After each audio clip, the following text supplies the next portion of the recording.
طاہر سندوس صاحب سے پوچھیں گے کہ وہ تو ان کی جماعت تو الزام لگاتی رہی ہے کہ تحریک انصاف کے لوگ جنرل ریٹائرڈ فیض حمید کے ساتھ مل کر یہ سازشیں کرتے رہے ہیں، اور اس سے متعلق جو موقف خواجہ آصف صاحب کا سامنے آیا ہے وہ بھی آپ کو دکھاتے ہیں اور پھر ان سے سوال کریں گے۔ قانون جو ہے خود ہی واضح کر گئے ہوئے ہیں بانی پی ٹی آئی، ان کی حکومت کے دوران بہت سے سویلینز کے اوپر ملٹری ٹرائل۔ بانی پی ٹی آئی کو اقتدار میں لانے کا جو مین کردار تھے ان میں سر فہرست جو ہے وہ فیض حمید صاحب تھے۔ میرا خیال ہے کہ یہ پارٹنرشپ جو ہے 2018 کے الیکشن سے پہلے کی چلی ہوئی ہے۔ 9 مئی کو بھی یہ پارٹنرشپ قائم تھی، 9 مئی کے بعد بھی یہ پارٹنرشپ چلتی رہی۔ طاہر خلیل سندھو صاحب، نون لیگ کا موقف تو یہی رہا ہے کہ ان کی وجہ سے وہ اقتدار میں آئے، ان کو بے شمار فائدے حاصل ہوتے رہے اور ریٹائرمنٹ کے بعد بھی وہ پی ٹی آئی سے رابطے میں رہے، لیکن آج کی بڑی خبر یہ ہے کہ صرف تحریک انصاف کے لوگوں سے رابطہ نہیں تھا جنرل ریٹائرڈ فیض حمید کا، دوسری جماعتوں کے لوگوں سے بھی تھا۔ آپ کی جماعت کے لوگوں سے بھی رابطہ تھا؟ بہت شکریہ جنید صاحب، مجھے یہ تو نہیں پتا کہ ہماری جماعت کے لوگوں سے ان کا رابطہ تھا یا نہیں، اس کے بارے میں I have know any cogent evidence, لیکن مجھے اس بات کا ضرور پتا ہے کہ تحریک انصاف کا ساتھ ان کا بہت زیادہ رابطہ تھا، اور یہ جتنا بھی سلسلہ چلا ہے جنرل فیض کا ایک بہت بڑا پلان تھا۔ ان کا پلان یہ تھا، لیکن باقی پلان تو اللہ پاک کے ہوتے ہیں، جو کچھ اللہ پاک نے کرنا ہے۔ ان کا پلان یہ تھا کہ پرائم منسٹر عمران خان صاحب اس وقت کے، ان کو ایک دفعہ پھر پرائم منسٹر بنایا جائے اور اس کے بعد وہ چیف آف آرمی اسٹاف بن جائے۔ تو this was the reason actually, مطلب لیکن اللہ کے پلان کچھ اور ہوتے ہیں، انسان کے پلان کچھ اور ہوتے ہیں۔ یہ جو 9 مئی کا واقعہ ہے، سب سے بڑی بات یہ میں آپ کو ایویڈنس دیتا ہوں ایز اے لائر بھی، کہ دیکھیے کس کو پتا تھا اتنے جتنے بھی اپنا تنصیبات پہ حملہ ہوا ہے، کس کو پتا تھا، کون بتا سکتا تھا کہ یہاں پہ فوجی تنصیبات ہیں؟ سوائے ان کے علاوہ کسی جگہ پہ حملہ نہیں ہوا۔ اور ان کے اپنے لیڈر جو جنرل سیکرٹری سلمان اکرم راجہ نے جی ایچ کیو کے سامنے کھڑے ہو کے کہا کہ ہم نے کو تھانہ سول لائن لاہور میں حملہ تو نہیں کرنا تھا، ہم نے جی ایچ کیو پہ کرنا تھا۔ یہ اوپن ہے، یہ مطلب آپ چلا بھی سکتے ہیں اگر آپ اپنے پروڈیوسر کو کہیں تو اس حد تک مطلب آپ اپنے ان کی جلا رہے ہیں سارا کچھ۔ آج تک یہ تو کام انڈیا بھی نہیں کر سکا نا جو انہوں نے کر دیا اس حوالے سے۔ اور اب پھر نئی بات آ گئی، اب بھی یہ جو گاندھی جی کی تحریک، گاندھی جی کی کہہ رہا ہوں، بانی پی ٹی آئی کی تحریک تھی سول نافرمانی کی، تو وہ بھی انہوں نے کہہ دیا وہ بھی اس کو بچانے کے لیے ایک تھی۔ ورنہ سب سے پہلے آپ کو پتا ہے کہ جب لاسٹ ٹائم بھی ہوا تھا تو جو بانی پی ٹی آئی ان کی محترمہ جو اس وقت تھیں، انہوں نے سب سے پہلے بل پے کیا تھا، اس کے بعد شاہ محمود قریشی نے بل پے کیا تھا۔ حالانکہ انہوں نے فرمایا تھا، کہا تھا بانی پی ٹی آئی نے کہ ہم نے سول نافرمانی کی، ہم نے بل ادا نہیں کرنے، لیکن سب سے پہلے اس وقت کی جو اہلیت تھی ان کی، انہوں نے، اور شاہ محمود قریشی جو بڑے لیڈرز تھے ان کے، انہوں نے بل دیے تھے، لوگوں نے بھی بل دیے تھے۔ تو ہم ایسی بات کرتے کیوں ہیں؟ Because there was ulterior motives, اور الٹیریئر موٹیو کیا تھے کہ اس کے ان کو پتہ چل چکا تھا یہ بات نہیں۔ یہاں پہ کون سی بات، ساری باتیں جنید صاحب انویل ہو جاتی ہیں۔ پتہ تھا کتنے دنوں سے فیصل واوڈا صاحب whatever I do not know کہ واٹ از ہز پوزیشن، میرے ساتھ وہ سینیٹر ہیں لیکن یہ نہیں پتہ، لیکن وہ کہہ رہے تھے یہی بات ساری فرما رہے تھے۔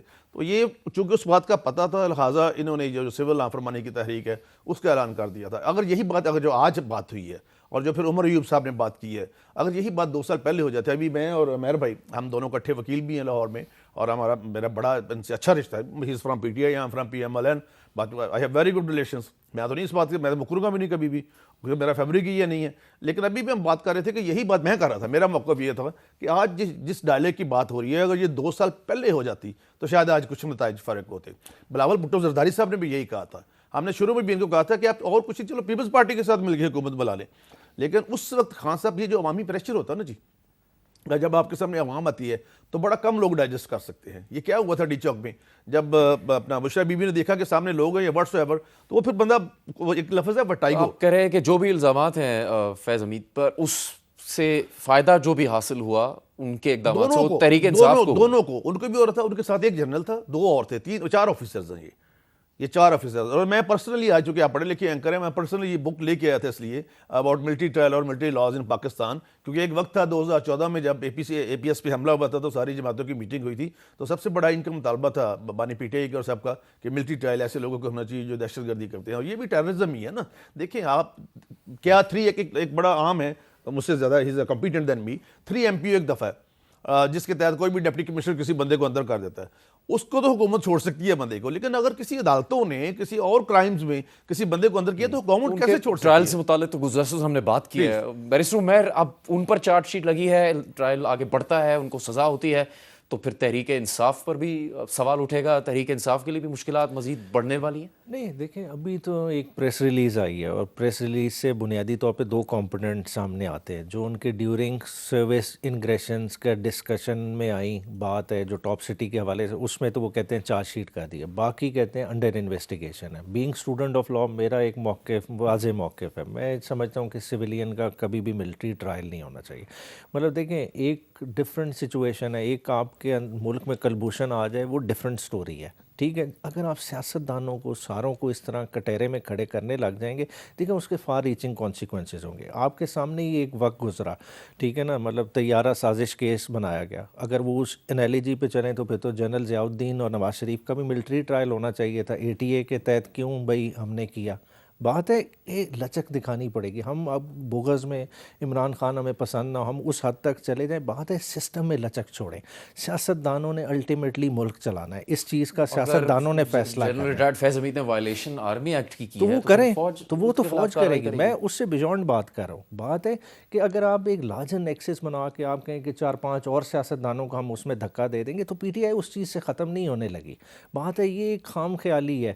بات ہے میسو سپورٹ جو PTI کی ہے وہ اسی طرح ہی رہے گی. بات ہے یہ بات صحیح ہے کہ تحریک انصاف نے انہی کی معلومات فراہم کرنے پہ سب کچھ کیا. دیکھیں اب پوسٹ ہم ریٹائرمنٹ ایک بندے کو اتنا گلوریفائی کر رہے ہیں کہ وہ اتنا پاورفل تھا کہ سسٹم وہ اس کے بعد بھی چلا رہا تھا. مطلب اب ادھر ہمیں کہہ رہے ہیں کہ 9 مئی اپنے لوگ کر چکے ہیں, اب 9 مئی کے انسیڈنٹس کی اٹھا کے دیکھ لیں. کیا یہ اوپن پلیسز نہیں تھیں؟ یہ کیا کوئی کہوٹا کی ایٹمی سائٹس تھیں جس کا کسی کو نہیں پتا تھا, کہ جس کی انفارمیشن چاہیے تھی کہ جو ہے نا, مطلب کس طرح سے ایک لنکیج بنایا جا رہا ہے. مطلب اب اس کا دفاع نہیں کر پا رہے کہ رابطے تھے, کس وجہ سے تھے. دیکھیں رابطے رؤف کس حسن وقت صاحب تھے, کو جانتے ہیں آپ, ان کا بیان اس متعلق ہم سنواتے ہیں. مگر جنرل فیض صاحب, ان کے بارے میں جو یہ کہا جا رہا ہے کہ ریٹائرمنٹ کے بعد بھی وہ آرمی ایکٹ کی خلاف ورزی کر رہے تھے, کین یو کنفرم کہ ان کا تحریک انصاف کے ساتھ کسی لیول پہ کوئی رابطہ تھا؟ کبھی شاذ و نادر کوئی 2 مہینے میں 3 مہینے میں ہاؤ آر یو, ٹھیک ہو, سب ٹھیک ہے, سارا کچھ دیٹ کائنڈ آف. لیکن آئی انڈرسٹینڈ کہ کچھ اور لوگ بھی PTI کے تھے جن کے ان کے ساتھ انٹریکشن تھا. وہ کس نوعیت کا تھا فرینکلی انٹریکشن تھا ان کی ریٹائرمنٹ کے بعد بھی؟ ہاں دیکھیے جی, جن کے ساتھ دوستی ہوتی ہے وہ یہ تو نہیں دیکھا جاتا کہ یہ ریٹائرمنٹ ہو گئی ہے تو آپ ان کے ساتھ آپ تعلق توڑ لیں. تو وہ تعلق تو جاری رہتے ہیں, جو تعلق ہوتے ہیں وہ جاری. آپ کے ساتھ تھا کہ نہیں تھا ریٹائرمنٹ کے بعد؟ الیک سلیک کی حد تک جی. آپ کی طبیعت کیسی ہے, ٹھیک ہے, فائن, دیٹس آل. اور سیاستدان PTI کے دوستی, اب فیض حمید صاحب کچھ سیاستدان تو نہیں ہے نا کہ وہ کس وجہ سے رابطے کریں گے. اور تحریک پوسٹ ریٹائرمنٹ آپ دیکھ لیں کتنے جنرل اس وقت پالیٹکس میں آئے ہیں, ٹھیک ہے, کتنے لوگ اور فیلڈز میں گئے ہیں. پوسٹ ریٹائرمنٹ آپ کا 1-2 سال کا ایک گیپ پیریڈ ہوتا ہے, ٹھیک ہے نا, کہ آپ اس طرح سے نہیں الیکشن لڑ سکتے. مگر ہے کہ اوور آل لوگ الائنڈ تو ہوتے ہیں, کہیں نہ کہیں چلے جاتے ہیں, کہیں نہ کہیں سینیٹرز بن جاتے ہیں, بہت سارے ڈفرینٹ رولز میں آ جاتے ہیں.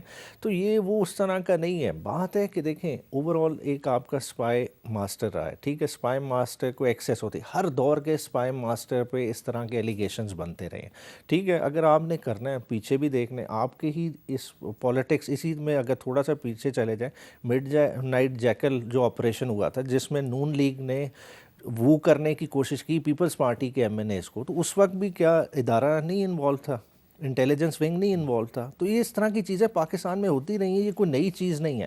بات یہ ہے کہ الٹیمیٹلی یہ جو پولیٹیشنز بیٹھے ہیں انہوں نے ڈیسائیڈ کرنا ہے کہ کس کی کتنی انگریس ہوگی. اگر یہ رستہ دیں گے تو رستہ کھلتا جائے گا. آج ایک موقع بن گیا ہے کہ ٹیبل پہ سارے بیٹھے ہیں. آج جو پارلیمنٹ کا پچھلے 2-3 دن سے ماحول ہے وہ کچھ شو کر رہا ہے کہ شاید چیزیں ٹیبل پہ حل ہو سکتی ہیں. تو اگر کچھ گیو اینڈ ٹیک ہو کے چیزیں ٹیبل پہ حل ہو سکتی ہیں تو اس اپرچونٹی کو یوٹیلائز وجہ یہ نہ ہو کہ ٹرائل کی خبریں آنے کے بعد ایسا ہو رہا. نہیں دیکھیں ٹرائل, دیکھیں عمران خان صاحب کی ذات میں جانتا ہوں, مطلب قریب سے میں نے بہت قریب سے انالائز کیا خان صاحب, مطلب انہیں ان چیزوں کا خوف بھی نہیں ہے. مطلب دیکھیں ایک بندہ 1.5 سال سے بیٹھا ہے, اس نے آج تک ایک دفعہ نہیں کہا مجھے پیمز ہسپتال شفٹ کریں.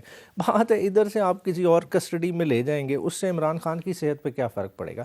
عمران خان نے ایک چیز ڈیسائیڈ کر لی ہے, دیکھیں کہ وہ ایز ہیرو واپس آنا چاہتا ہے. اس کے لیے یہ معنی نہیں رکھتا کہ پرائم منسٹر بننا ہے, کوئی گیو اینڈ ٹیک کرنا ہے. مطلب کوئی یہ سمجھے کہ وہ اپنی سیٹ کے لیے, اپنی پوزیشن کے لیے باگین کرے گا. فیض حمید صاحب کے معاملے پہ وہ ڈیسپریٹ ضرور رہے ماضی میں, اس میں کوئی شک نہیں ہے, سب اس بات کو جانتے ہیں. اور جو موقف ہے وہ ماضی میں تسلیم کیا گیا ہے تحریک انصاف کے رہنماؤں کی جانب سے.